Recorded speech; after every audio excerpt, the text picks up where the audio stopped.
আলাইকুম ওয়া রাহমাতুল্লাহি ওয়া বারাকাতুহু নাহমাদুহু ওয়া নুসাল্লি আলা রাসূলিহিল কারীম আম্মা বা'দ ফাআউযু বিল্লাহি মিনাশ শাইতানির রাজীম বিসমিল্লাহির রহমানির রহিম। সম্মানিত আইয়ন টিভির শ্রোতা ও দর্শক মণ্ডলী, আপনারা যে যেখান থেকে আমাদের অনুষ্ঠানে অংশগ্রহণ করেছেন, আপনাদেরকে আমি স্টুডিও থেকে মোহাম্মদ আব্দুল কুদ্দুস স্বাগত জানাচ্ছি, অভিনন্দন জানাচ্ছি, মুবারকবাদ জানাচ্ছি এবং আপনাদের প্রিয় অনুষ্ঠান আলোর পথে শোনার জন্য, সাথে থাকার জন্য, দেখার জন্য, অংশগ্রহণ করার জন্য সাদর আমন্ত্রণ জানাচ্ছি। সম্মানিত শ্রোতা ও দর্শক মণ্ডলী, আশা করি আপনারা সবাই ভালো আছেন। আলহামদুলিল্লাহ, আমরাও ভালো আছি। আশা করব প্রত্যেক দিন যেভাবে আপনারা আমাদের অনুষ্ঠানে অংশগ্রহণ করে থাকেন, আজকেও সেভাবে অংশগ্রহণ করবেন। স্ক্রিনের মধ্যে যে নম্বরটি দেখতে পাবেন, সেই নম্বরে টেলিফোন করে আপনাদের মতামত অথবা প্রশ্ন আমাদের কাছে রাখবেন। আমাদের সম্মানিত অতিথি সেই প্রশ্নের উত্তর দিবেন। সম্মানিত শ্রোতা ও দর্শক মণ্ডলী, আপনারা সবাই জানেন আমাদের এই অনুষ্ঠানে প্রত্যেক দিন আমাদের সম্মানিত মেহমান যিনি থাকেন, উনি নির্দিষ্ট একটি বিষয় নিয়ে আলোচনা করে থাকেন। আজকে যে বিষয়ের উপর আলোচনা করবেন সে বিষয়টি হচ্ছে পবিত্র শবে বরাত। এই পবিত্র শবে বরাত সম্পর্কে আলোচনা করবেন, আপনাদের বিভিন্ন প্রশ্নের উত্তর দিবেন। আজকে যিনি আমাদের স্টুডিওতে অতিথি হয়ে এসেছেন, উনি ব্রিটেনের ঐতিহ্যবাহী শিক্ষা প্রতিষ্ঠান দারুল হাদিস লতিফিয়ার সম্মানিত মুহাদ্দিস এবং লতিফিয়া উলামা সোসাইটি ইউকের সম্মানিত প্রেসিডেন্ট হযরত মাওলানা শাহাবুদ্দিন সাহেব। আসসালামু আলাইকুম রাহমাতুল্লাহ। ওয়ালাইকুম আসসালাম রাহমাতুল্লাহ। জনাব ভালো আছেন? আলহামদুলিল্লাহ। অসংখ্য ধন্যবাদ। সম্মানিত শ্রোতা ও দর্শক মণ্ডলী, আপনারা সবাই জানেন এই মাস পবিত্র শাবান মাস চলছে এবং কিছুদিন পরেই আমাদের মাঝে পবিত্র রমজানুল মুবারক চলে আসবে এবং এই রমজান শরীফের প্রস্তুতিমূলক আমরা অনেক ধরনের ইবাদত এই মাসে আমরা করতেছি এবং বিশেষ করে এই মাসে বেশি বেশি করে আপনার নফল ইবাদত যেমন নামাজ, নফল নামাজ, কোরআন শরীফ তেলাওয়াত, রোজা ইত্যাদি ইবাদত বন্দেগী সবাই আমরা করছি। এবং বিশেষ করে আপনারা জানেন এই মাসের যেটাকে 15 তারিখের রাত, যেটাকে আমরা শবে বরাত হিসাবে জানি, নিসফ মিনাশ শাবান, এই সম্পর্কে আজকে আলোচনা করা হবে। যেহেতু আগামী সোমবার দিবাগত রাত্রে শবে বরাত, মঙ্গলবার দিন, তাই আমরা এই বিষয়কে সামনে নিয়ে আমাদের কি করণীয়, আমরা কোন ধরনের ইবাদত করতে পারি, কি কি ইবাদত করতে পারি এবং এই ইবাদতগুলোর গুরুত্ব কতটুকু, ফজিলত কতটুকু, এই বিষয় নিয়ে আমাদের সম্মুখে আমার সম্মানিত অতিথি আলোচনা করবেন। এবং আপনারা যদি এই বিষয়ের উপর অথবা অন্য যে কোনো বিষয়ের উপর আপনারা প্রশ্ন রাখতে পারবেন, ইনশাল্লাহ সময় এবং সুযোগ বুঝে আমরা উত্তর দেব। আমি সরাসরি আমার অতিথির কাছে চলে যাচ্ছি এবং ওনাকে অনুরোধ করব আজকের বিষয়ের উপর আলোচনা শুরু করার জন্য। ধন্যবাদ। আসসালামু আলাইকুম। নাহমাদুহু ওয়া নুসাল্লি আলা রাসূলিহিল কারীম। আম্মা বা'দু ফাআউযু বিল্লাহি মিনাশ শাইতানির রাজীম। বিসমিল্লাহির রহমানির রহিম। হামিম ওয়াল কিতাবিল মুবিন। ইন্না আনজালনাহু ফি লাইলাতিন মুবারাকাতিন ইন্না কুন্না মুনজিরিন ফিহা ইউফরাকু কুল্লু আমরিন হাকিম। সাদাকাল্লাহুল আযীম। সম্মানিত আইওয়ান টিভির শ্রোতা ও দর্শকবৃন্দ, আজকে আমরা একটি গুরুত্বপূর্ণ বিষয় নিয়ে আলোচনার জন্য আমরা এখানে উপস্থিত হয়েছি। আমরা যে মাসে আমরা বর্তমানে আছি, আমরা সেই মাস হলো শাবান। পরবর্তী যে মাস আমাদের সম্মুখে সেটা হলো রমজান। রাসূল পাক সাল্লাল্লাহু আলাইহি ওয়াসাল্লাম রমজান শরীফ আসার 2 মাস পূর্ব থেকেই রাসূল পাক সাল্লাল্লাহু আলাইহি সাল্লাম রমজান শরীফের প্রস্তুতি নিতেন এবং রমজানের পূর্বে যে 2 মাস রজব এবং শাবান, সেই মাস অতি গুরুত্বপূর্ণ। রাসূল পাক সাল্লাল্লাহু আলাইহি ওয়াসাল্লাম মাস রজব আসার সাথে সাথেই দোয়া করতেন, আল্লাহুম্মা বারিক লানা ফি রজব ওয়া শাবান ওয়া বাল্লিগনা রমাদান। যেহেতু শাবান এবং রজব এই দুই মাসে রসুল পাক সাল্লাল্লাহু আলাইহি সাল্লাম অন্যান্য মাসের তুলনায় অত্যাধিক ইবাদত এই দুই মাসে করতেন। কেন করতেন? এই প্রস্তুতির জন্য রমজান শরীফের। এই দুই মাসের মধ্যে আমরা একটি মাসকে আমরা পিছনে চলে গেছি এবং একটি বর্তমানে যে মাসে আছে এটা শাবান। এই শাবান মাসের একটি রাত হলো লাইলাতুন নিসফে মিন শাবান, অর্থাৎ শাবানের 15 তারিখ রাত্রে। এই রাত্রি অত্যন্ত গুরুত্বপূর্ণ এক রাত। এই রাতে আল্লাহ রব্বুল আলামিন অসংখ্য অগণিত মানুষকে মাফ করে দেন এবং সাথে সাথে কোরআন শরীফে সূরা দুখানের প্রথম যে আয়াত আমি তিলাওয়াত করেছি, এই আয়াতেও এই লাইলাতুন নিসফে মিনাশ শাবান, লাইলাতুন নিসফে মিন শাবানের অস্তিত্ব এখানে পাওয়া যায়। যদিও অধিকাংশ মুফাসসিরিনের মতে এই এই এই আয়াত হলো শবে কদরের, কিন্তু ইকরামা সহ অন্যান্য সাহাবা কেরামরাও এই মত দিয়েছেন যে এই রাত হলো শবে বরাত বা লাইলাতুন নিসফে মিন শাবান। যেহেতু আমরা এই আয়াতের মধ্যেও যেহেতু আমরা শবে বরাতের অস্তিত্ব পাই, তাই আমি এই আয়াত আমি তেলাওয়াত করেছি। সাথে সাথে অন্যান্য হাদিসের মধ্যেও রসুল পাক সাল্লাল্লাহু আলাইহি ওয়াসাল্লামের কাছ থেকে আমরা এই রাতের মর্যাদা গুরুত্ব আমরা জানতে পারি। এখানের মধ্যে প্রথমে যে হাদিস এনেছেন, এই হাদিস হলো যে ওয়ান মুআয ইবনে জাবাল রাদিয়াল্লাহু তাআলা আনহু আনিন নবী সাল্লাল্লাহু আলাইহি ওয়াসাল্লাম قال يطلع الله إلى خلقه في ليلة النصف من شعبان فيغفر لجميع خلقه إلا مشرك أو مشاهن। আল্লাহ হযরত মুআয ইবনে জাবাল রাদিয়াল্লাহু তাআলা আনহু বর্ণনা করেন যে রাসূল পাক সাল্লাল্লাহু আলাইহি ওয়াসাল্লাম ইরশাদ করেছেন যে আল্লাহ রব্বুল আলামিন এই রাত্রে তার রহমত নিয়ে রহমতের নজরে মানুষের দিকে, জমিনের দিকে দৃষ্টি দেন এবং আল্লাহ তাআলা সকল মুসলমানকে ইয়াগফিরু লিজামি খালকি, অন্য হাদিসে আসেছে ইয়াগফিরু লিজামি ইবাদিহি, আল্লাহ রব্বুল আলামিন তার সকল মুসলিম উম্মতদেরকে মাফ করে দেন। একমাত্র দুইটি গ্রুপ ব্যতীত, একটি হলেন মুশরিক আর এক গ্রুপ হলেন মুশাহিন, মানে যারা হিংসুক। মুশরিক যারা আল্লাহর সাথে ইবাদতের মধ্যে শরিক করে, এদের ব্যাপারে আল্লাহ তাআলা বলেছেন ইন্নাল্লাহা লা ইয়াগফিরু আন ইউশরাকা বিহি ওয়া ইয়াগফিরু মা দুনা যালিকা লিমান ইয়াশা। আল্লাহ রব্বুল আলামিন এটা সিদ্ধান্ত নিয়েছেন যে আল্লাহ রব্বুল আলামিন কখনো মুশরিককে মাফ করবেন না, যতদিন পর্যন্ত সে শিরক থেকে সে বিরত না হবে, সে ওয়াহদাহু লা শারীকের উপরে ঈমান না আনবে এবং মুহাম্মদুর রাসূলুল্লাহ সাল্লাল্লাহু আলাইহি ওয়াসাল্লামের উপর যতদিন পর্যন্ত সে নবী হিসেবে বিশ্বাস না করবে, ততদিন পর্যন্ত আল্লাহ রব্বুল আলামিন তাকে ক্ষমা করবেন না।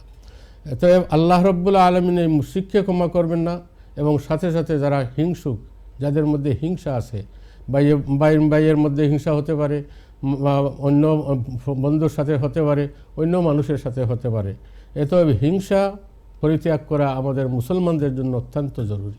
কারণ হিংসা মানুষদেরকে ধ্বংস করে ফেলে। হিংসার দ্বারা মানুষ অন্য মানুষের ধ্বংসর চেয়ে সে নিজে ধ্বংস হয় বেশি। কারণ এই যে হাসাদ বা হিংসা যেটা, এটা এক পুরান উত্থাপ। এই তাপে যখন তাকে সে ধরে ফেলে তখন তার হৃদয়কে, তার অন্তরকে সে জ্বালিয়ে ফেলে। সুতরাং আমরা হাসাদ থেকে, হিংসা থেকে আমরা বিরত থাকবো। হিংসা, মুহাদ্দিসিনে কেরাম লিখেছেন যে হিংসা পরোক্ষভাবে আল্লাহ তাআলার নিয়ামতকে অস্বীকার করার নামান্তর। কীভাবে? যাকে আল্লাহ রব্বুল প্রথমে আমরা সংজ্ঞা জানতে পারি। হিংসা হলো যে অন্যের কাছে কোনো জিনিস থাকে, যে ওই জিনিস তার কাছ থেকে এটা দূরীভূত হয়ে যদি আমার কাছে আসে যায়, এমন যদি কেউ নিয়ত করে বা এমনভাবে সে কেউ সংকল্প করে যে তার কাছে না থাকবে না, আমার কাছে শুধু এটা থাকবে। আল্লাহ রব্বুল আলামিন যাকে দিয়েছেন, যার নিয়ামত দিয়েছেন, সেই নিয়ামতকে অন্যর কাছ থেকে যদি বিলীন হয়ে যায় তাহলে সে খুশি হয়। পক্ষান্তরে সে আল্লাহর নিয়ামতকে অস্বীকার করছে, সে আল্লাহর সিদ্ধান্তকে সে অস্বীকার করছে, সিদ্ধান্তের উপরে সে অপছন্দ করছে। সুতরাং এটা সাধারণ গুনাহ নয়, এটা কবিরা গুনার নামান্তর। কারণ আল্লাহ রাব্বুল আলামিন যাকে দিয়েছেন, তার নিয়ামত দিয়েছেন, এই নিয়ামত আপনি দেখে আপনি তার প্রতি হিংসা করতেছেন, এটা কোনো মতেই আল্লাহ রাব্বুল আলামিন এটাকে সহ্য করেন না। কারণ কোনো মানুষ কোনো জিনিস যখন পায় তখন আল্লাহর হুকুমেই পায়, আল্লাহ তাকে দান করেন। তাই আপনি যদি দেখেন অন্যের কাছে আল্লাহ রাব্বুল আলামিন কোনো নিয়ামত দিয়েছেন, তাকে সন্তান দিয়েছেন, তাকে ধন দিয়েছেন, তার শরীরের মধ্যে শক্তি দিয়েছেন, তাকে ইবাদত করার সুযোগ দিয়েছেন, যা কিছু আল্লাহ রাব্বুল আলামিন সব কিছুই আল্লাহর দান। এই দানের প্রতি আপনি যদি খুশি হন, তাহলে খুশি হওয়ার কারণে হয়তো আল্লাহ তাআলা আপনাকেও দান করতে পারেন। আর যদি আপনি তার প্রতি হিংসা রাখেন, তাহলে তো তার কাছ থেকে আল্লাহ নেবেন না, বরং আপনিও আর এর ভাগ পাবেন না। সুতরাং আমরা হিংসাকে আমরা পরিত্যাগ করি। আর এই রাত রাসূল পাক সাল্লাল্লাহু আলাইহি ওয়াসাল্লাম এই জঘন্য এই কাজ যে জঘন্য, তার প্রতি রাসূল পাক সাল্লাল্লাহু আলাইহি ওয়াসাল্লাম ইরশাদ করেছেন যে আল্লাহ রাব্বুল আলামিন মুশরিককে আর মুশাহিদকে আল্লাহ মাফ করবেন না। হাদিসের মধ্যে এসেছে রাসূল পাক সাল্লাল্লাহু আলাইহি ওয়াসাল্লাম বলেছেন, ইন্নাল হাসাদা ইয়াকুলুল হাসানাত কামা তাকুলুন নারুল হাতাওয়া, যে হিংসা মানুষের আমলনামাকে, মানুষের ভালো কাজকে ধ্বংস করে ফেলে, জ্বালিয়ে ফেলে, যেভাবে আগুন লাকড়িকে জ্বালিয়ে ফেলে। সুতরাং আমাদের আমলকে, আমরার হাসানাকে, আমরার উত্তম কাজগুলোকে যেন আমরা নিজের হাতে যেন নষ্ট না করে ফেলি। তাই আমরা আসুন এই রাত্রে এবং এই রাত্রের পূর্বে এখনই আমরা সংকল্প করি যে আমরা কোনো মানুষের প্রতি হিংসা রাখবো না। সে আমার ভাই, আমিও তার ভাই। সে যদি আমার সাথে অন্যায় ব্যবহার করে ফেলে, তাহলে আমি তার কাছে অন্যায় করব না। ওয়াফু, রাসূল পাক সাল্লাল্লাহু আলাইহি ওয়াসাল্লাম বলেছেন, ওয়াফু আম্মান যালামাকা, তুমি তাকে ক্ষমা করে ফেলো, যেহেতু আপনার প্রতি অন্যায় করেছে আপনি ক্ষমা করে দিন। যদি আপনি ক্ষমা করেন, তাহলে আল্লাহ রাব্বুল আলামিনের দয়া, আল্লাহ রাব্বুল আলামিনের ক্ষমা আপনি পাবেন, আমরা পাবো। সুতরাং কোনো মানুষ যদি আমার প্রতি অন্যায় করে, তাহলে এর দ্বারা যেন আমি তার পরিবর্তে তার প্রতি যেন আমরা অন্যায় না করি, তার প্রতি যেন অসৎ আচরণ না করি। আমরা আজকে থেকে এই সংকল্প করি এবং আমরা এই রাত্রের জন্য প্রস্তুতি নেই। এই রাত্রে আল্লাহ রাব্বুল আলামিন অসংখ্য অগণিত মানুষকে আল্লাহ তাআলা মাফ করে দেবেন, কোনো সীমা নাই। অন্য হাদিসের মধ্যে এসেছে যে বনী কলব গোত্রের যত বকরি আছে, তাদের যে যত পরিমাণ লুম আছে, সেই পরিমাণ, অর্থাৎ আধিক্য বোঝানোর জন্য, অত্যাধিক বোঝানোর জন্য একটা উপমা দিয়েছেন। সুতরাং আল্লাহ রাব্বুল আলামিন এই রাত্রে মাফ করে দেবেন। তো আমরা কি করব? আল্লাহ রাব্বুল আলামিন আমাদেরকে ক্ষমা করবেন, আল্লাহ তাআলা আমাদের জন্য ঘোষণা দিয়েছেন যে আল্লাহ তাআলা মাফ করে দিবেন। ওই রাত্রিতে আল্লাহ রাব্বুল আলামিন রাত মাগরিবের সময় সূর্যাস্তের পর থেকে আল্লাহ তাআলার রহমত নাজিল হতে থাকে, ফজর পর্যন্ত নাজিল হয়। আল্লাহ তাআলা আসমানে আসেন, সামায়ে দুনিয়ায় আসেন এবং আসে আল্লাহ রাব্বুল আলামিন আমাদেরকে ডাকতে থাকেন যে কে আসো আমার কাছে ক্ষমা চানেওয়ালা, আমি ক্ষমা করে দেব। কে আসো আমার কাছে ইস্তেগফার করবে, আমি মাফ করে দেব। কে আসো শিফা, বেমারের জন্য শিফা চাবে, আমি শিফা করে দেব। এই সমস্ত রাত্রে আল্লাহ রাব্বুল আলামিনের রহমত নাজিল হতে থাকে। তাই আমরা এই রাত্রে আল্লাহ তাআলার কাছে কায়ে মনোবাক্যে আমরা যে কোনো ইবাদতের মাধ্যমে, নামাজের মাধ্যমে, আমাদের প্রেজেন্টার সাহেব বলেছেন, নামাজের মাধ্যমে আমরা করতে পারি, তিলাওয়াতের মাধ্যমে করতে পারি, দুরূদ শরীফ পড়ে করতে পারি এবং যা যেভাবে পারেন মিসকিন যদি দান করেন তাহলে দান করে, যত প্রকারের ইবাদত হতে পারে ও সব যে কোনো একটি ইবাদত, যে কোনো ইবাদত আমরা করতে পারি।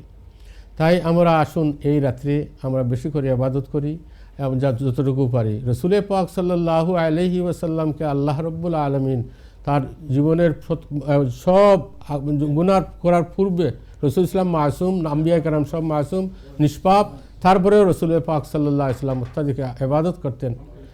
কিন্তু এই ইবাদত করার কারণে সাহাবায়ে কেরামরা বলতেন, ইয়া রাসূলুল্লাহ, আপনাকে আল্লাহ রাব্বুল আলামিন আপনার আগে সম্মুখের এবং পিছনের সব গুনাহ আল্লাহ মাফ করে দিয়েছেন, তাই তারপরেও আপনি এত ইবাদত করতেছেন। তিনি বলেন, আফালা আকুনু আবদান শাকুরা, আমি কি আল্লাহ রাব্বুল আলামিনের শুকরিয়া আদা করব না? যেহেতু আমাদেরকে আল্লাহ রাব্বুল আলামিন এই রাত্রে ক্ষমা করে দিবেন, তারপরেও আমাদের জন্য করণীয় কি? আমরা কি সারা রাত্রে ঘুমিয়ে থাকবো? আমরা কি কিছু করব না? আমরা আল্লাহ তাআলার শুকরিয়া আদায় করব। আমরা এই শুকরিয়া কিভাবে আদায় হবে? আমার নামাজের মাধ্যমে, তিলাওয়াতের মাধ্যমে, দুরূদ শরীফের মাধ্যমে আমরা আল্লাহ রাব্বুল আলামিনের ইবাদতের মাধ্যমে আল্লাহর শুকরিয়া আদায় করব, আল্লাহর কাছে ক্ষমা চাবো। আমাদের অতিথি জীবনের জন্য ক্ষমা করার জন্য আল্লাহ রাব্বুল আলামিনের দরবারে আমরা কায়মনে বাক্যে আমরা আমাদের পরিবার পরিজনের জন্য, আমাদের বাচ্চা কাচ্চা যাদের আছেন, আমাদের পিতামাতা যারা দুনিয়াতে আছেন তাদের জন্য, যারা দুনিয়া থেকে চলে গেছেন সকলের জন্য আমরা এই রাত্রে আল্লাহ রাব্বুল আলামিনের কাছে দোয়া করব। আল্লাহ রাব্বুল আলামিন আমাদেরকে তৌফিক দান। জি, অসংখ্য ধন্যবাদ জনাব। অত্যন্ত সুন্দরভাবে আপনি বিষয়টি আলোচনা করেছেন এবং আমাদের সবচেয়ে বেশি যে শিক্ষণীয়, আমাদের এক বছর পূর্ণ হয়ে যায়, বারবার শবে বরাত আমাদের মধ্যে আসে, রমজান শরীফ আমাদের মধ্যে আসে এবং এই শবে বরাতের যে ফজিলত বা শবে বরাতের যে গুরুত্ব আপনি আলোচনা করলেন এবং এই শবে বরাত থেকে আমরা যে কুরআন এবং হাদিসের আলোকে কী কী করলে আমাদের ফায়দা হবে, কী কী করণীয়, আমরা সেটা আপনি আলোচনা করলেন এবং বিশেষ করে যে বললেন যে এই রাত্রিতে, বিশেষ করে 15 তারিখের রাত্রিতে, শবে বরাতের রাত্রিতে আল্লাহ পাক রব্বুল আলামিন মানুষকে মাফ করে দিবেন, কিন্তু 2 জন মানুষকে মাফ করে দিবেন না। যে এই যে 2 জন মানুষের কথা উল্লেখ করা হয়েছে, একজন হচ্ছেন যারা মুশরিক, যারা শিরিক করে আল্লাহর সাথে কাউকে শরিক করে, এবং আরেকজন হচ্ছেন যারা হিংসুক। তাই সম্মানিত শ্রোতা ও দর্শক মণ্ডলী, আমরা অনুরোধ করব যে আমাদের মধ্যে যে হিংসা বিদ্বেষ, সেই হিংসা বিদ্বেষকে যেন আমরা দূর করে ফেলি। হিংসা বিদ্বেষ যদি আমরা করি, আমাদের ক্ষতি হবে, যিনি করবেন উনার ক্ষতি হবে, যার জন্য করবেন তার কোনো ক্ষতি হবে না এবং নিজের সব ইবাদত বরবাদ হয়ে যাবে। এবং বিশেষ করে এই মাস কত বড় ফজিলতপূর্ণ মাস, কিন্তু এই মাসেও আল্লাহ পাক রব্বুল আলামিন মাফ করে দিবেন না। এবং বিশেষ করে জনাব মুহাদ্দিস সাহেব উল্লেখ করেছেন যে আমরা এই রাত্রিতে ইবাদত করব, আমরা নফল নামাজ পড়ব, কুরআন শরীফ তেলাওয়াত করব, জিকির আজকার করব, দোয়া দুরুদ করব এবং আরও যত কিছু আছে সেটাও আমরা করার চেষ্টা করব। এবং শুধু এই রাত্রি নয়, এই রাত্রি তো একটি নির্দিষ্ট রাত্রি। আমরা এই মাস যখন থেকে ঢুকেছে বা এই মাস যখন আরম্ভ হয়েছে, এই মাসেও অনেকে বিভিন্ন সময় রোজা রাখছেন, বিভিন্ন ধরনের ইবাদত করছেন এবং বিশেষ করে এই 15 তারিখ শবে বরাতের যে রোজা যদি সম্ভব হয় আপনারা রাখবেন। এবং এই মাসে রাসূলুল্লাহ সাল্লাল্লাহু আলাইহি সাল্লাম বেশি বেশি করে রোজা রাখছেন। তার কারণ হচ্ছে তার পরবর্তী মাস অর্থাৎ রমজান শরীফ সামনে চলে এসেছে এবং এই রমজান শরীফ মানুষ যে রোজা রাখবেন সেটার প্র্যাকটিস হিসাবে, অর্থাৎ আর যদি আগে থেকে রেখে অভ্যাস করা হয় তাহলে রমজান শরীফের রোজা সহজভাবে রাখতে পারবেন। এই জন্য এই মাসে বেশি বেশি করে রোজা রেখেছেন। এবং বিশেষ করে জনাবে উল্লেখ করেছেন যে এই রাত্রিতে যে আল্লাহ পাক রব্বুল আলামিন মানুষের একেবারে সবাইকে আহ্বান করেন যে কে ক্ষমা করার জন্য তোমরা চাও, আমি ক্ষমা করে দিব। কে অসুস্থ, যদি কেউ অসুস্থ থাকো তাহলে তোমরা সুস্থতার জন্য আমার কাছে চাও, আমি সুস্থতা দান করব। এই যে রহমতের রাত এবং এত মতবরক, এত গুরুত্বপূর্ণ রাত, এত ফজিলতপূর্ণ রাত, সেই রাত্রে অবশ্যই আমরা ইবাদত করব। এবং বিশেষ করে আমরা অনুরোধ করব সবাইকে, আমাদের যে ফরজ ওয়াজিব যেগুলা রয়েছে সেগুলা তো অবশ্যই আমরা পালন করব, তার সাথে সাথে সময় এবং সুযোগ বুঝে যতটুকু সম্ভব আমরা সেই বিষয়গুলা যতটুকু সম্ভব আমরা নফল ইবাদত করার চেষ্টা করব।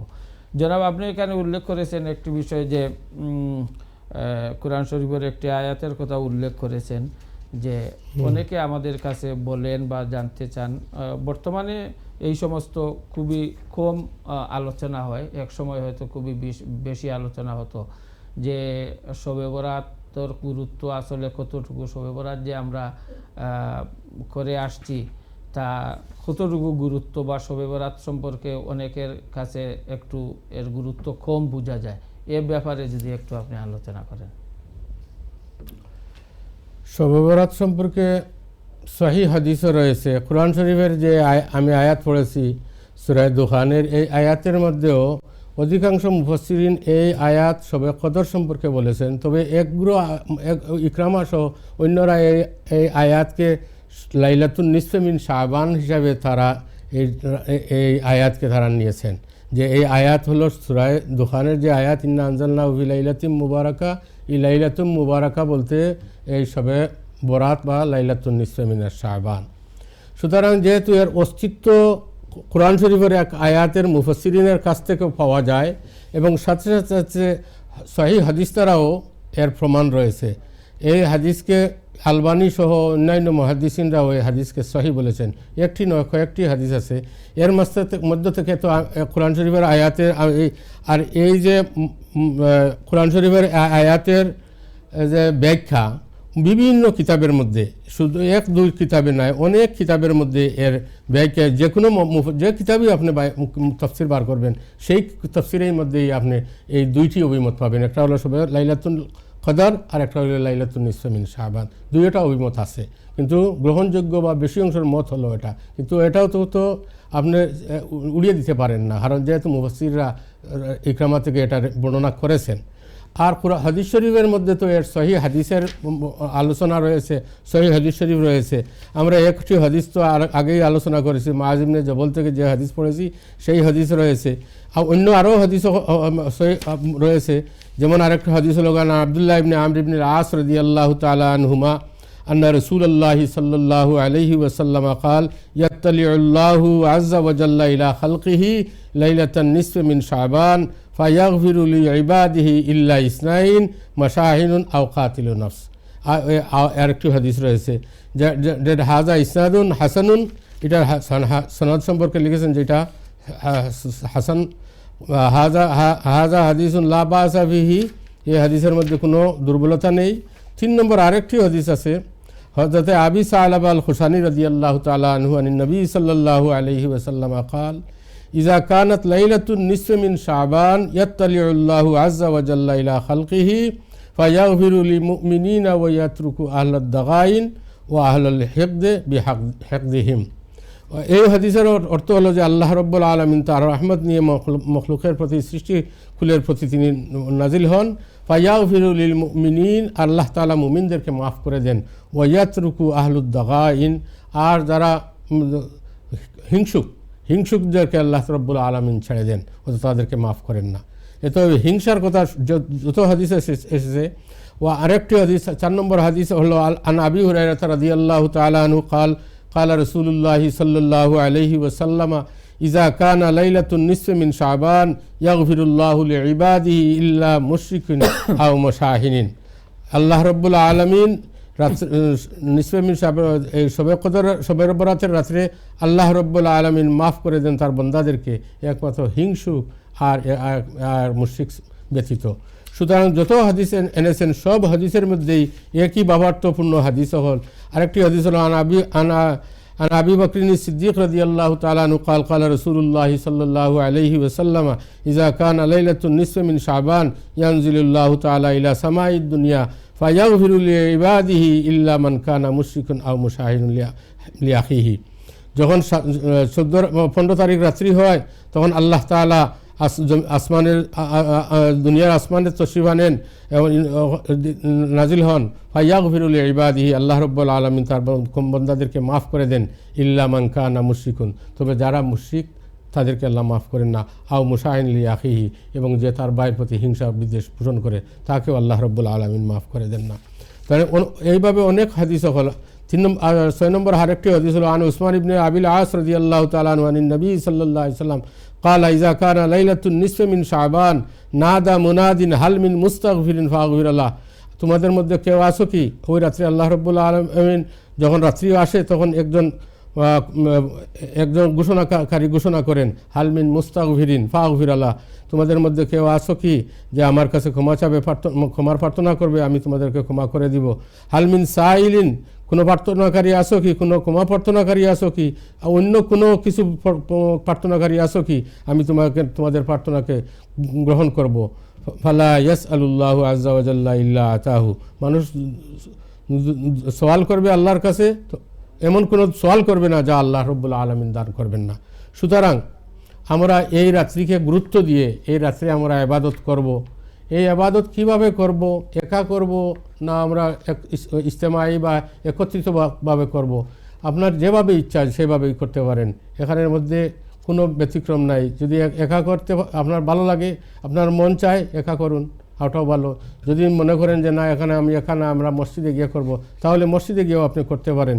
এর সম্পর্কেও মতামত রয়েছে যে আপনি মসজিদে গিয়েও যদি করেন তাহলেও করতে পারেন, আর যদি একা করতে চান তাহলে করতে পারবেন। এখানে লিখেছেন ইবনে রাজব হাম্বলি, উনি উল্লেখ করেন তার এই শবে-বরাত সম্পর্কে। তিনি বলেন যে কানা খালিদ ইবনে মাদান ও লুকমান ইবনে আমির ওয়া গায়রুহুমা ইয়ালবাসুনা ফিহা আহসানু সিয়াবিহিম ওয়া ইয়াতাবাখখারুনা ওয়া ইয়াকতাহিলুনা ওয়া ইয়াকুমুনা ফিল মসজিদে লাইলাতিহিম তিলকা ওয়া ওয়াফাকাহুম ইসহাক ইবনে রাহুয়া আলা যালিকা ওয়া ক্বালা ফি কিয়ামিয়া ফিল মাসাজিদে জামাআতান লাইসা যালিকা বিবিদআতিন। খালিদ ইবনে মাদান, লুকমান ইবনে আমির এবং এছাড়াও তারা এই রাত্রিতে ইয়ালবাসুনা ফিহা আহসানু সিয়াবিহিম, তারা অত্যন্ত উত্তম কাপড় পরিধান করতেন। ওয়াতাবাখখারুনা, এবং তারা আতর সুগন্ধি লাগাতেন। ওয়াক্তাহিলা, এবং সুরমা লাগাইতেন। ওয়াকুমুনা ফিল মসজিদে লাইলাতিহিম তিলকা, এবং ওই রাত্রে তারা মসজিদে যাইতেন, অবস্থান করতেন। ওয়াফাকাহুম ইসহাক ইবনে রাহুয়া। ইসহাক ইবনে রাহুয়া ইমাম বুখারী রহমতুল্লাহ আলাইহির ডাইরেক্ট উস্তাদ। তিনি বলেন যে এই যা বলা হয়েছে, যা এভাবে তারা করতেন, তিনিও সমর্থন করেছেন যে এটা করতে পারেন। ওয়াকালা ফি কিয়ামিহা ফিল মাসাজিদে জামাতান, মসজিদে যদি জামাতের সাথে যদি অবস্থান করে, লাইসা যালিকা বিবিদআতিন, এটা বিদআত নয়, এটা ভালো কাজ, উত্তম কাজ। এতে আমরা যদি সম্ভব হয়, আমাদের মন চায় যে আমরা একা ইবাদত করব, তাহলে একাও করতে পারি। যদি আমরা মনে করি না এখানে আমি যদি করে থাকি তাহলে হয়তো টিভি বাজবে বা আমাদের অলসতা আসতে পারে, তাহলে যদি সে মসজিদে যায়, মসজিদে গিয়েও ইবাদত করে, তাহলে ইবাদত করতে পারে। তবে এখানের মধ্যে নফলের আমরা জানি কোনো নফলের মধ্যে জমাতে নামাজ হবে না। একা একই পড়বে, একা একই তিলাওয়াত করবে, একা একই দুরূদ শরীফ পড়বে। জি, আমরা আসবো আপনার কাছে। একজন কলার চলে এসেছেন। হ্যালো, আসসালামু আলাইকুম। হ্যালো, আসসালামু আলাইকুম। জি, আসসালামু আলাইকুম। ওয়ালাইকুম আসসালাম। জি, ভালো আছেন? জি, আছি আলহামদুলিল্লাহ। আপনারা আছেন ভালো? জি, আলহামদুলিল্লাহ। আপনার প্রশ্নটি বলেন। জি, আমার তো প্রশ্ন যে সর্ববত্র পক্ষে তো দলিল দিরা যারা সর্ববরাত নাই হয়, হেরাও তো হাদিস সকল দিয়া দেয়। এখন সর্ববরাতর পক্ষে এখন হইল পক্ষে হাদিসে, তো হেরাও হাদিস দেখাইয়া হয়, আর পক্ষের হাদিসও আছে, বিপক্ষেরও হাদিসও আছে। এখন দুই হাদিসে দ্বন্দ্ব লাগছে, কোন হাদিসের স্তর কোন পর্যায়ের ওটা তো, আর হেরা কোন কোন হাদিস দেন এবং এই হাদিস কোন পর্যায়ের কোন স্তরের বিপক্ষর, এটা তো পক্ষের হাদিস হইলা। পক্ষের হাদিস ও কোন স্তরের, আর বিপক্ষে যারা হাদিস দেন কোন কোন হাদিস দেন কোন কিতাব থেকে, এই হাদিসের স্তর কুনানো সহি জয়ীফ নিনা কিতাব উলামায়ে কেরাম হলে হুজুর হলে হয়।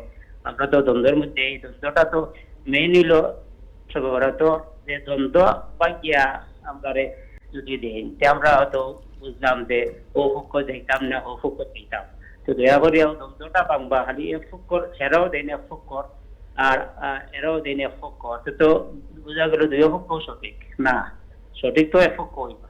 এইটার দ্বন্দ্বটা যেমন কোরআনের দ্বন্দ্ব লাগে, তো হয়তো কিবা কোরআনের অন্য আয়াত অন্য দ্বন্দ্ব বাংলা, আমরা অন্য হাদিস অন্য বাংলা, ওটাও তো আমরা শুনছি হুজুর আলী মখলুর কাছে। তো এখন হাদিসে দ্বন্দ্ব লাগবে, এটা দ্বন্দ্ব বা কোন হাদিস কোন স্তরের, ওটা তো দয়া করে ক্লিয়ার হলে ইনশাআল্লাহ। ধন্যবাদ আপনাকে। আর কোনো প্রশ্ন আছে আপনার? অসংখ্য ধন্যবাদ আপনাকে। ইনশাআল্লাহ আমাদের অনুষ্ঠান দেখতে থাকুন, জনাব সেই বিষয়গুলো বলবেন। আসলে ব্যাপার হচ্ছে যে নফল ইবাদত আপনি যতটুকু করতে পারবেন করবেন, ততটুকুই সওয়াব। আর আসলে জানি না আমাদের সমাজে আমরা যে নফলের যে গুরুত্ব, সেই নফলের গুরুত্ব অনুযায়ী আমরা গুরুত্ব দিব, ফরজের যে গুরুত্ব সেই অনুযায়ী আমরা গুরুত্ব দিব, ওয়াজিবের যে গুরুত্ব সেই অনুযায়ী আমরা গুরুত্ব দিব। আমরা সমাজে অনেকে দেখা যায় অনেক সময় যে আমরা সামান্য কোনো বিষয় নিয়ে আমরা অনেক অতিরঞ্জিত কথাবার্তা বলে ফেলি, আসলে সেটা ঠিক নয়।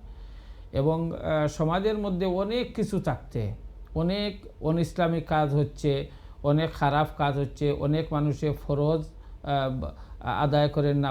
এই সমস্ত ফরজের গুরুত্ব বা ওই সমস্ত গুরুত্ব না বলে আমরা যদি এই যে নফল বিষয়গুলা সেগুলা করা বা না করার জন্য আমরা বিষয় বলে মানে বেশি আলোচনা করি, তাতে আমি মনে করি তো কোনো ফায়দা নেই। নফল বিষয়টি হচ্ছে নফল বা সুন্নত মোস্তাহাব, যতটুকু সম্ভব আমি যত বেশি করব তত আমার ভালো, কেন সেটাকে আমরা বাধা দিব। যাই হোক, আপনি যে বিষয়টি বলছেন যে এখানে জনাব মুহাদ্দিস সাহেব অত্যন্ত সুন্দরভাবে পবিত্র কুরআন শরীফের আয়াত উল্লেখ করেছেন এবং স্পষ্টভাবে সেখানে রয়েছে যে শব্দটা এবং যে আয়াতটা যে এটা শবে বরাতের জন্য না শবে কদরের জন্য, সেটা উনি স্পষ্টভাবে বলেছেন যে কয়েকজন সাহাবী বা মুফাসসিরের যারা মত দিয়েছেন সেটা শবে কদর, এবং আকরামা সহ আর কয়েকজন মত দিয়েছেন সেটা শবে বরাত। তাহলে তো একজনের তো মত রয়েছে, তাহলে তো এই মতকেও আমরা গুরুত্ব দিব। এবং বিশেষ করে যে কোরআন শরীফ হাদিস শরীফ আমরা সামনে আসবো, অবশ্যই এগুলা তো আমরা দেখতে হবে এবং আমরা বুঝতে হবে যে এই রাত্রিতে বা এই মাসে আমরা যে ইবাদত যেগুলা করা হয়, কোরআন এবং হাদিসে যেগুলা বলা হয়েছে যেগুলা করা হয়, এগুলা কি কোনো খারাপ কাজ করা হয় না ভালো করা হয়? ওই দিন তো আমরা জানি নমাজ পড়া হয়, জিকির আজকার করা হয়, কোরআন শরীফ তেলাওয়াত করা হয়, কবর জিয়ারত করা হয়, সেগুলা তো ভালো কাজ, সেগুলা নিজে করব, অন্যকে উৎসাহ দিব। এবং আপনি যে বিষয়টি উল্লেখ করেছেন যে হাদিসের পর্যায়ে কি, অবশ্যই ইনশাল্লাহ জনাব সেগুলা উল্লেখ করবেন। সম্মানিত শ্রোতা ও দর্শক মণ্ডলী, আলহামদুলিল্লাহ আমরা খুব সুন্দর আলোচনা শুনছি। আমি জনাবের কাছে যাব এবং অনুরোধ করব উনি যে বিষয়টি উত্থাপন করেছেন এই বিষয়ে আলোচনা। আমার ভাই যা বলেছেন কথা সত্য, তিনি বলেছেন যে এগ্রো উলামায়ে কেরামরা ওটাকে তারা শবে বরাতকে গ্রহণ করেন না। তারা যে দলিল দেন, দলিলগুলো কি আমরা যে দলিল উল্লেখ করেছি ওই দলিলগুলোই তারা দেন। তার এই দলিলের মধ্যে যেমন এক হাদিস আমি ভাইকে আবার বলবো, যে হাদিস আমি পড়েছি আন আবি মুসাল আশআরী রাদিয়াল্লাহু তাআলা আনহু আন রাসূলিল্লাহি সাল্লাল্লাহু আলাইহি ওয়াসাল্লাম قال إن الله يطلع في ليلة النصف من شعبان فيغفر لجميع خلقه إلا لمشرك أو مشاهن। এই হাদিসের দুইটা সনদ রয়েছে। এক সনদের মধ্যে ইবনে লাহিয়া নামে এক বর্ণনাকারী রয়েছেন। ওই বর্ণনাকারীকে এক সনদের মধ্যে দুর্বল বলেছেন, কিন্তু ওই হাদিসের আরেকটি সনদ রয়েছে যেটা ইমাম আহমদ, ইমাম লাইস ইবনে সাদ, ইমাম ইবনে হাজার ওই সেকা বা নির্ভরযোগ্য বলেছেন। তাই ওই যদি একটি সনদের মাধ্যমে ওনাকে দুর্বল বলা হয়েছে, কিন্তু অন্য সনদের মধ্যে অন্যরা তাকে সেকা বলেছেন, অর্থাৎ তার গ্রহণযোগ্য। সুতরাং যারা অন্য এই সনদকে গ্রহণ করেছেন তারা দুর্বল বলতেছেন, কিন্তু যারা এই সনদ দেখতেছেন যারা ইমাম আহমদ থেকে, ইমাম লাইস থেকে, ইবনে হাজার থেকে, তারা নির্ভরযোগ্য বলেছেন। সুতরাং এগুলো যারা বলেছেন এরা এটাকে হাসান বলেছেন, এটা সহি বলেছেন। তাই এখানেই পার্থক্য হয়ে যায়। ঠিক এই হাদিসের মধ্যেই ইমাম নাসিরউদ্দিন আলবানী, যারা এই যে সলফিদের ইমাম বা তারা বড় মুহাদ্দিস মনে করেন, তিনি সত্যি বড় মুহাদ্দিস, উনি বলেছেন যে এই হাদিস যেটা, এই হাদিসের সনদ হাসান পর্যায়ের। তিনি তার সিলসিলাতুল আহাদিস সহিহার মধ্যে তিনি এই হাদিসকে উল্লেখ করেছেন। সুতরাং এই হাদিস সহি আমরা বলতেছি না, নাসিরউদ্দিন আলবানী সাহেব বলতেছেন। যারা শবে বরাতকে অস্বীকার করেন তারাও নাসিরউদ্দিন আলবানী সাহেবকে গ্রহণ করেন, তারা মানেন। তাই এটা নিয়ে আর তারপরে যা হাদিস সকল রয়েছে, অনেক হাদিস সকল রয়েছে, অন্তত 15-20টা হাদিস জালালউদ্দিন সুয়ুতি রহমতুল্লাহ আলাইহি আদ-দুরুল মনসুরের মধ্যে তিনি উল্লেখ করেছেন। জি জনাব, আমরা আসবো আপনার কাছে, খুবই গুরুত্বপূর্ণ। আমাদের সময় হয়ে গেছে একটি ব্রেকের, আমরা ব্রেকে চলে এসেছি, তারপরে এসে আলোচনা করব। সম্মানিত শ্রোতা ও দর্শক মণ্ডলী, আলহামদুলিল্লাহ আমরা অত্যন্ত সুন্দরভাবে এবং খুবই গুরুত্বপূর্ণ আলোচনা শুনছি। বিভিন্ন হাদিস এবং কুরআন শরীফের আলোকে শবে বরাতের ফজিলত সম্পর্কে আলোচনা করছি। সময় হয়ে গেছে একটি ব্রেকের, আমরা ব্রেকে চলে যাচ্ছি। ব্রেক থেকে আসার পর ইনশাল্লাহ বাকি আলোচনা করব। সেই পর্যন্ত আপনারা আমাদের সাথেই থাকুন। আসসালামু আলাইকুম।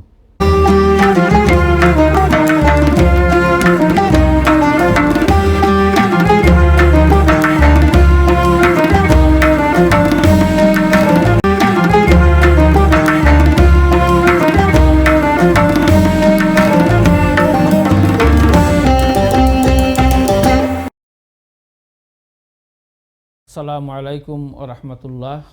সম্মানিত শ্রোতা ও দর্শক মণ্ডলী, বিরতির পর আবারও আমরা চলে এলাম। এই সময়ে যারা আমাদের অনুষ্ঠানে অংশগ্রহণ করেছেন আপনাদেরকেও আমরা স্বাগত জানাচ্ছি। যারা নতুনভাবে অংশগ্রহণ করেছেন আপনাদের জানার জন্য বলছি, আমাদের সম্মানিত অতিথি হযরত মাওলানা শাহাবুদ্দিন সাহেব পবিত্র শবে বরাত সম্পর্কে আলোচনা করছেন এবং আমার এক ভাই ফোন করেছেন যে এই শবে বরাতের পক্ষে হাদিসগুলা আলোচনা করার জন্য, এবং উনি আরও কিছু জানতে চেয়েছেন যে অনেকে যে এইগুলা মানেন না, উনারাও তো হাদিস বলেন, তাহলে এই বিষয়গুলা নিয়ে যেন একটু আলোচনা করেন। সম্মানিত শ্রোতা ও দর্শক মণ্ডলী, আমরা সবাই জানি যে আমরা যারা এই দেশে ছোটো থেকে বড় হয়েছি অথবা বাংলাদেশ থেকে যারা আমরা এসেছি, যে ইসলামের মধ্যে যে নির্দিষ্ট গুরুত্বপূর্ণ যে দিনগুলা রয়েছে, যে রাতগুলা রয়েছে, সেগুলা কুরআন এবং হাদিসের আলোকে আমাদের জন্ম থেকে নিয়ে আমরা যখন বুঝতে শিখেছি তখন থেকে নিয়ে আমরা এগুলা কিভাবে চলছে আমরা জানি এবং দেখে আসছি এবং সেটা আমল করে আসছি। এবং সবচেয়ে বড় কথা হচ্ছে যে এই বিষয়গুলা বা এই ইবাদতের মধ্যে যেটা ইসলাম গ্রহণ করে না সেটা আমরাও গ্রহণ করি না। যে এমন কোনো কাজ যে কোনো ইবাদতের মধ্যে, যে কোনো দিবসের মধ্যে, যে কোনো রজনীর মধ্যে, যে কোনো রাত্রির মধ্যে যদি ইসলাম যেটাকে সমর্থন করে না, অতিরঞ্জিত কোনো কিছু যদি কেউ করে ফেলে সেটাকে কেউ সমর্থন আমরা করব না, আপনারাও করবেন না। কিন্তু যে ইবাদতগুলা, যে নির্দিষ্ট বিষয়গুলা আমরা ছোট থেকে দেখে আসছি, আমাদের বাপদাদারা করে আসছেন, আমাদের পূর্বপুরুষরা করে আসছেন, বড় বড় উলামায়ে কেরামগণ চলে আসছেন, করে আসছেন, সেগুলা তো অবশ্যই কুরআন হাদিসের আলোকে উনারাই করেছেন এবং সেগুলোই আমরা এখন করে আসছি। বিশেষ করে এই দেশে আসার পর আমরা দেখেছি কয়েকদিন পর পর নতুন একটা বিষয়, যে বিষয়গুলা রাসূলুল্লাহ সাল্লাল্লাহু আলাইহি সাল্লামের থেকে নিয়ে সাহাবায়ে কেরাম তার পরবর্তী যুগ থেকে নিয়ে এই পর্যন্ত অত্যন্ত সুন্দরভাবে চলে আসছে, হঠাৎ কেউ কেউ এই বিষয়গুলো নিয়ে বিতর্ক তুলেন। দেখা যায় যে সমাজে হঠাৎ করে একটি বিষয় বিতর্ক আসে, কয়েকদিন যায়, আবার সেই বিতর্ক শেষ হয়ে যায়, অর্থাৎ সেটা আর শোনা যায় না। এই যে বিষয়গুলো যে যিনি ফোন করেছিলেন বা শবে বরাত সম্পর্কে, আমরা এই দেশে আসার পরে হঠাৎ সেটার বিতর্ক একটু শুনেছি, কিন্তু তার পরবর্তীতে দেখা যায় যে সেটার আর বিতর্ক নেই, মোটামুটি এটা সব ঠিক হয়ে গেছে। যে এভাবে আসলে কয়েকদিন পরপর নতুন কোনো কিছু আসবে আবার চলে যাবে, তাই আমরা মনে করি এই বিষয়গুলোর দিকে কান না দিয়ে কুরআন এবং হাদিস কি বলে এবং সেখানে কি করা হয়, এই বিষয়গুলো যদি আমরা সামনে নিয়ে আসি তাহলে আমাদের প্রত্যেকটি কাজকে আমরা সহজভাবে করতে পারবো। এবং আমরা সব সময় বলে থাকি যে ফরজ ওয়াজিব যেগুলা আল্লাহ পাক আমাদের প্রতি নির্দেশ দিয়ে দিচ্ছেন সেগুলো অবশ্যই আমরা পালন করব। তার সাথে সাথে আমাদের সামর্থ্য অনুযায়ী, সাধ্য অনুযায়ী আমরা নফল ইবাদত করব। এবং বিশেষ বিশেষ যে দিন, বিশেষ বিশেষ যে রাত, বিশেষ বিশেষ যে সময় আল্লাহ পাক রব্বুল আলামিন আমাদেরকে দান করেছেন, বিশেষ করে জনাবে মুহাম্মদুর রাসূলুল্লাহ সাল্লাল্লাহু আলাইহি সাল্লামের উম্মত হওয়ার কারণে আমাদেরকে যে সুযোগ সুবিধা রব্বুল আলামিন দিয়েছে সেটাকে যেন আমরা কাজে লাগাই। তারই ধারাবাহিকতায় জনাব মুহাদ্দিস সাহেব অত্যন্ত সুন্দরভাবে বলছেন যে শবে বরাত সম্পর্কে যে হাদিসগুলা উনি উল্লেখ করছেন, প্রথমে কুরআন শরীফের আয়াত উল্লেখ করছেন এবং সেখানে স্পষ্টভাবে বলা হয়েছে যে এই আয়াতটি কয়েকজন বলেছেন যে সেটা শবে কদরের জন্য, এবং কিছু কিছু কয়েকজন বলেছেন সেটা শবে বরাতের জন্য। তো একজন হোক বা একাধিক হোক, এরা তো মত দিয়েছেন, তাহলে যদি আমরা এই মতকে মেনে নিই তাহলে তো কোনো অসুবিধা নেই। হাদিস শরীফের মধ্যে উনি বলেছেন, কয়েকটি হাদিস বলেছেন, সহিহ হাদিস, হাসান হাদিস, এবং এগুলার মধ্যে কেহ কেউ বলেছেন হয়তো একটি সনদ দুর্বল হতে পারে, আর অন্য কেউ বলেছেন না সেটা দুর্বল নয়, সেটা সবল। তাহলে তো মত রয়েছে, উভয় মত রয়েছে। তাই এই বিষয়গুলো নিয়ে আমি মনে করি যে আমরা বিতর্কে না গিয়ে, দুর্বল হাদিস যেটা আহলে সুন্নাতুল জামাতের মতে দুর্বল হাদিসের উপরও আমল করা যেতে পারে, আমল করা যায়, আমলের ক্ষেত্রে এটা গ্রহণযোগ্য। আমলের ক্ষেত্রে ফজাইলে আমলের গুরুত্বের জন্য আমল করা যাইতে পারে। কিন্তু এই যে এই হাদিস তো হযরত নাসিরউদ্দিন আলবানী রহমতুল্লাহ আলাইহি তিনিও তো এটাকে তিনি হাসান বলেছেন। হাসান তো সহির পর্যায়ে, সহি দুই প্রকার, একটা হলো হাসান লে জাতি আর একটা হলো হাসান লে গায়রি বা হাসান লে জাতি। হাসান এবং সহি দুইটাই সহির পর্যায়ে পড়ে। আর দঈফ যেটা, দঈফের উপর যদি দঈফও হয় কোনো হাদিস, এটা না অন্য যদি হাদিস, আরও অনেক হাদিস আছে দঈফ আছে, দঈফ হাদিসের উপরও আমল করা যেতে পারে। আর যেহেতু এখানে সহি হাদিস রয়েছে, সুতরাং এটার উপর তো কোনো কথা বলা যায় না বা এটার উপরে কোনো আপত্তি করা যায় না, মানে খুবই গুরুত্বপূর্ণ। এবং আরেকটি বিষয় হচ্ছে, আজকে যারা এই বিষয়ে বিতর্ক করছেন, উনারা যাকে ইমাম মানেন, নাসিরউদ্দিন আলবানী সাহেব, উনাকে আজকে যারা বিতর্ক করছেন বা মানে কিছু বিতর্ক আনছেন, উনারা কিন্তু ইমাম হিসাবে আলবানী সাহেবকে মানেন। তা আলবানী সাহেবকে যেটাকে সহি বলেছেন সেটা তো আর বিতর্কের কোনো কারণ নেই। অতএব আমরা ইনশাল্লাহ যে কুরআন হাদিসের আলোকে আমরা কোনো অতিরঞ্জিত কোনো কিছু করব না। যেভাবে হাদিস শরীফের মধ্যে এসেছে আমরা ইবাদত করার কথা, সেভাবেই আমরা ইবাদত করব, কোনো অতিরঞ্জিত কোনো কিছু করব না। আমরা কুরআন শরীফ তেলাওয়াত করব, কবর জিয়ারত করব। সেদিনে তো আমরা বিভিন্ন হাদিসে পাওয়া যায় যে রাসূলুল্লাহ সাল্লাল্লাহু আলাইহি সাল্লাম ওই দিন কবর জিয়ারত জান্নাতুল বাকিতে জি করেছেন। তাই ওই দিন আমরা কবর জিয়ারত করব। এগুলা তো ভালো কাজ, এবং একটি ফজিলতপূর্ণ রাত্রির সময়ে গিয়ে আপনি কবর জিয়ারত করলেন, বিভিন্ন মানুষের সাথে মানে বিভিন্ন মানুষের জন্য দোয়া করলেন, যারা অসুস্থ তাদের জন্য দোয়া করলেন, নিজের জন্য দোয়া করলেন, ইবাদত করলেন। এবং মুহাদ্দিস সাহেব বলেছেন, যদি আপনার ভালো না লাগে আপনি মসজিদে না যান, আপনি ঘুরে ঘুরে একা করতে পারবেন, কোনো অসুবিধা নেই। মসজিদে গিয়ে আপনি একা, মসজিদে গেলেও তো আপনি এই যে নফল নামাজ তো আর জামাতে পড়বেন না, একা একই পড়বেন। কিন্তু মসজিদে যদি আপনি যান, আরও অনেকের সাথে দেখা হবে, অনেক যাবে, আপনার অলসতা আসবে না। ঘরে যদি আপনি সম্ভব হয় আপনি ঘরে করতে পারেন, কোনো অসুবিধা নেই। মানে ইবাদত আপনি করবেন যেখানেই হোক, সেখানে আপনি করতে পারবেন। তাই আমরা দেখি যে এই দিন, এই বিশেষ করে এই রাত্রিতে বাংলাদেশে হোক বা অন্যান্য দেশে, বিশেষ করে এই দেশেও দেখি তো আমরা সারা রাত্রি মসজিদ খোলা থাকে, মানুষ মসজিদে আসছেন, নামাজ পড়ছেন, ইবাদত করছেন, কুরআন শরীফ তেলাওয়াত করছেন। তাই আমরা সাধ্যমতো চেষ্টা করব ইনশাল্লাহ যতটুকু সম্ভব আমরা ইবাদত করার জন্য। জি জনাব, আপনি যে হাদিস আরো দুই একটি বলছেন সেটা আমরা তো আমার বাইরের সাথে, আমি বাইরের উত্তরে যা বলার আমি বলেছি, এটা নিয়ে বিতর্ক আমরা বলি না যে শবে বরাত আপনি পালন করতেই হবে, এটা না করলে গুনাহ হবে বা করার আবশ্যকীয়। আপনি যদি ভালো লাগে তাহলে করেন, যেহেতু এটার সবুত আছে, এটার প্রমাণ আছে, সুতরাং আপনি যদি করেন তাহলে আপনি ফায়দামন্দ হবেন, আপনি উপকৃত হবেন। আমি যদি করি তাহলে আমি উপকৃত হব, যদি না করি তাহলে এই ফায়দা থেকে বা এই উপকার থেকে আমরা বঞ্চিত থাকব, এই সওয়াব থেকে আমরা বঞ্চিত থাকব। সুতরাং আমরা সবে চেষ্টা করব মুসলমান হিসাবে, যেহেতু আল্লাহ রাব্বুল আলামিন এই রাতে আমাকে ক্ষমা করে দিবেন, আর আমি যে ঘুমিয়ে থাকবো, আমি আল্লাহর শুকরিয়া আদা করব না, আল্লাহর ইবাদত করব না, এটা তো হতে পারে না। তাই আসুন আমরা সবাই মিলে ইবাদত করি। এই মাস ইবাদতের মাস। রাসূল পাক সাল্লাল্লাহু আলাইহি ওয়াসাল্লাম যখন রোজা রাখতেন তখন সাহাবায়ে কেরাম মনে করতেন যে হয়তো হুজুর সাল্লাল্লাহু আলাইহি ওয়াসাল্লাম আর রোজা ভাঙবেন না। আবার যে সময় ভাঙতেন তখন মনে করতেন যে রাসূল সাল্লাল্লাহু আলাইহি ওয়াসাল্লাম হয়তো আর রোজা রাখবেন না। তাই রাসূলুল্লাহ সাল্লাল্লাহু আলাইহি সাল্লাম এই মাসে সবচেয়ে বেশি, রমজান শরীফের পরে সবচেয়ে বেশি রোজা ওই মাসেই রেখেছেন। সুতরাং আসুন আমরা রোজা রাখি। এই যে শবে বরাতের মধ্যে তো আপনার আইয়ামে বিদার 3টা রোজা পড়ে যায়, 13, 14, 15, এই যদি রোজা রাখি তাহলে তো আমাদের 2 কাজই হয়ে যাইতেছে। সুতরাং আমরা কেন মিস করব? প্রত্যেক সোমবার এবং বৃহস্পতিও তো আমরা রোজা রাখতে পারি, আইয়ামে বিদার রোজা রাখতে পারি। আর এটার মধ্যে 15 তারিখ তো শবে বরাতেরটা পড়ে গেছে। যদি আপনি এই 2টা রাখতে না পারেন তো কমপক্ষে একটা রাখেন, তাহলে তো আপনি শবে বরাতের রাত্রের যে ফজিলত পাওয়া যেটা এটা দিনে তো আপনি রাখলেন ফজিলত পেয়ে যাবেন। সুতরাং আসুন আমরা সবাই মিলে ইবাদতে যত পারি আমরা করি। এই ফিতনার যুগে আমরা ফিতনা ছড়ানোর কোনো আমরা ভালো মনে করি না। ফিতনার দ্বারা মানুষের উপকার হয় না। যদি আমরা মানুষদেরকে ভালো কাজের আদেশ দেই এবং অসৎ কাজ থেকে যদি আমরা বিরত রাখি, তো ওটাই হলো নবীর কাজ এবং ওটা হলো সাহাবায়ে কেরামের কাজ, ওটাই হলো উলামায়ে কেরামের কাজ।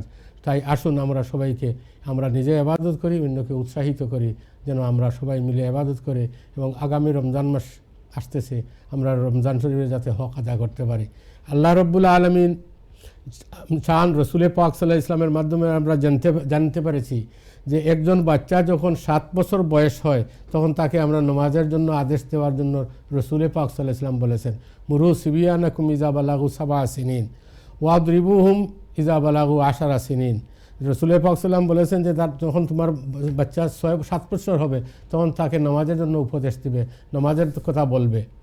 এই সময় তো নামাজ ফরজ না, তাহলে আমরা কেন তাকে অভ্যস্ত করার জন্য, তাকে অভ্যাসে রূপান্তরিত করে যাতে সে যখন বালিগ হয়ে যায় তখন যেন তার নামাজ মিস না হয়, সে মিস না করে।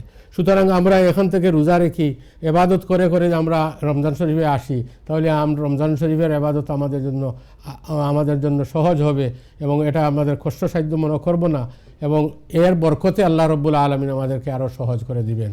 তাই আসুন আমরা সবাই মিলে ইবাদত করি। আল্লাহ রাব্বুল আমাদেরকে তৌফিক দান করুন, আমিন। অসংখ্য ধন্যবাদ জনাব, অত্যন্ত সুন্দরভাবে আজকের বিষয়ের উপর আলোচনা করার জন্য। সম্মানিত শ্রোতা ও দর্শক মণ্ডলী, আমরা অনুষ্ঠানের শেষ পর্যায়ে চলে এসেছি। আমরা কিছু সময়ের ভিতরে আমাদের আলোচনা শেষ করতে হবে এবং বিশেষ করে জনাব মুহাদ্দিস সাহেব সর্বশেষ যে কথাগুলো বললেন সেই কথাগুলোর সূত্র ধরে আমি আপনাদের কাছে অনুরোধ করব যে আমরা যতটুকু পারি এই মাসে ইবাদত করব। বিশেষ করে 15 তারিখের দিবাগত রাত অর্থাৎ 14 তারিখ দিবাগত রাত, সোমবার দিবাগত রাত এবং মঙ্গলবার দিন, এই রাত্রিতে যতটুকু সম্ভব আমরা ইবাদত করব। আমরা নফল নামাজ পড়ব। নির্দিষ্ট নফল নামাজের কোনো রাকাত নেই, রাকাতের প্রয়োজন নেই। আপনি যতটুকু সম্ভব আপনি সেই দিন নামাজ পড়বেন, যতটুকু সম্ভব কোরআন শরীফ তেলাওয়াত করবেন, দোয়া করবেন, নিজের জন্য দোয়া করবেন, অন্যের জন্য দোয়া করবেন, বিশ্ব মুসলমানের জন্য দোয়া করবেন এবং সম্ভব হলে যারা আমরা পুরুষ রয়েছি কবরস্থানে গিয়ে নিকটে গিয়ে আমরা জিয়ারত করতে পারি। এখান থেকে আমাদের পিতামাতা আমাদের বাংলাদেশে বিদেশ যারা মৃত্যুবরণ করেছেন তাদের জন্য আমরা দোয়া করতে পারি, যারা জীবিত আছেন তাদের জন্য আমরা দোয়া করতে পারি। এই আমল যেন আমরা সবাই করি। সম্মানিত শ্রোতা ও দর্শক মণ্ডলী, প্রথম থেকে নিয়ে এই পর্যন্ত যারা আমাদের অনুষ্ঠানে অংশগ্রহণ করেছেন আপনাদের সবাইকে, বিশেষ করে আমার সম্মানিত অতিথি এবং আইএন টিভির কলা কৌশলী সবাইকে অসংখ্য অসংখ্য মুবারকবাদ জানিয়ে আল্লাহ পাক রব্বুল আলামিন আমাদেরকে আপনাদেরকে সবাইকে ভালো রাখুন, সুস্থ রাখুন, এই কামনা করে এখানে আজকের অনুষ্ঠান শেষ করছি। আসসালামু আলাইকুম ওয়া রাহমাতুল্লাহি ওয়া বারাকাতুহু।